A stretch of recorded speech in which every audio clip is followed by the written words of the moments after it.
We can exclaim and say how beautiful it is for brothers to come together. But more beautiful than brothers coming together are brothers allowing themselves to be held by the hand of God together. It is good for us to gather this next 5 days. But the challenge that I throw to you, my dear brothers, is this: that we allow ourselves to be held by the hand of God. That we allow ourselves to be contained by the hand of God. That is what makes a retreat. The gospel tells us to be that.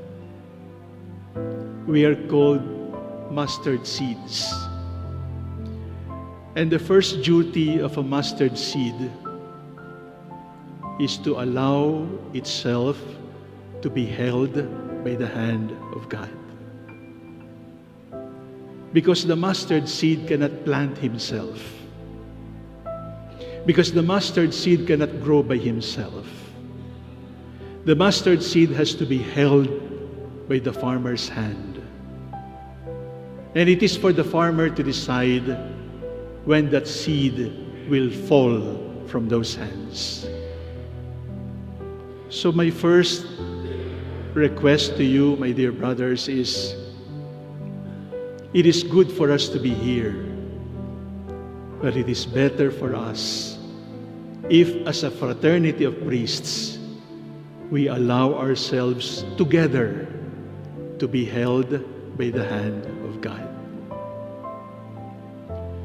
But the second duty of a seed is not just to be held by the hand of God.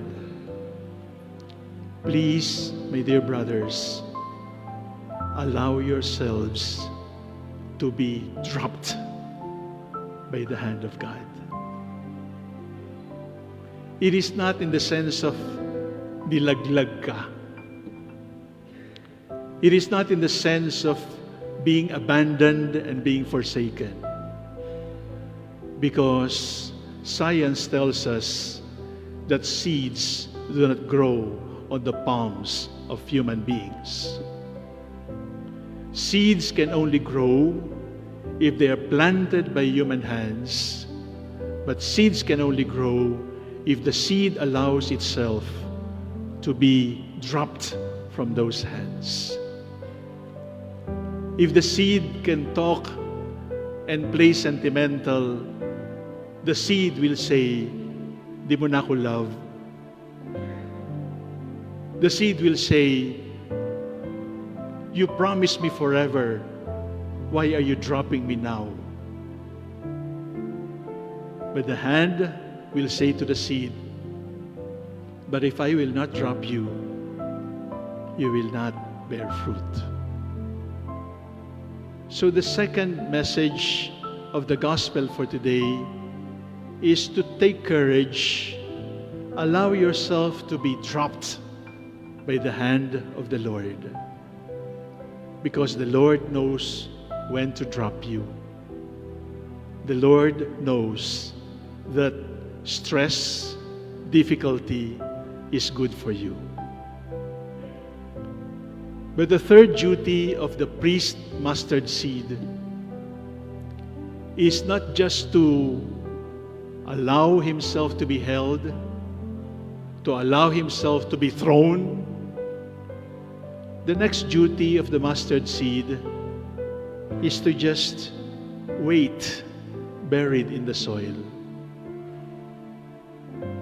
To just wait. Don't say to the farmer, "I am happier in your hands." Don't say to the farmer, "Why have you abandoned me and dropped me dead on the soil?" If the Lord wants to drop you from His hand, say yes. Because the dropping that the Lord makes happen can only be good for you. when the Lord drops you from His hand, it can only be best for us. But the third reminder of the gospel, my dear brothers, is this: huwag kang makikialam sa Diyos. Kung gusto ng Diyos na hawakan ka, pahawak ka. Kung gusto ng Diyos na ilaglag ka, ilaglag ka. Kung gusto ng Diyos na mabulok ka sa lupa, mabulok ka. Because everything that the Lord wills for you can only make you a better person. Kung gusto ng Diyos na mabulok ako sa lupa, sino ako para magsabing, sa kamay mo na lang ako?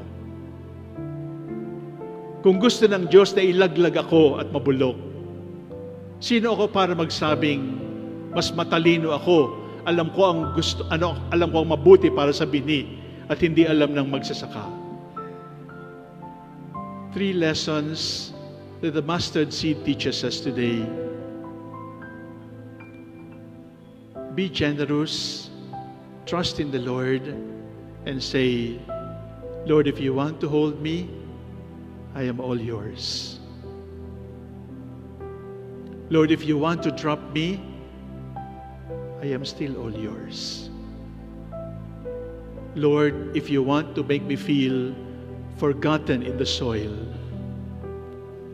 I am all yours. In other words, in the hand, dropped on the soil, or rotting on the soil, what is important is, it is the Lord. And if it is the Lord who has made it happen to your priesthood, it can only make you a better priest, a holier priest, and because of that, a happier priest. So let us meet the Lord in the silence of our hearts now. And in the silence of our hearts, ask ourselves, where am I in my life? Am I in His hand? Do I feel I have been dropped? Do I feel I am rotting on the soil now, in the darkness of the ground, feeling abandoned? Where am I? But wherever you may be, make sure you are with the Lord. In His hand, dropped from His hand, rotting on the soil, Dominus est. It is the Lord.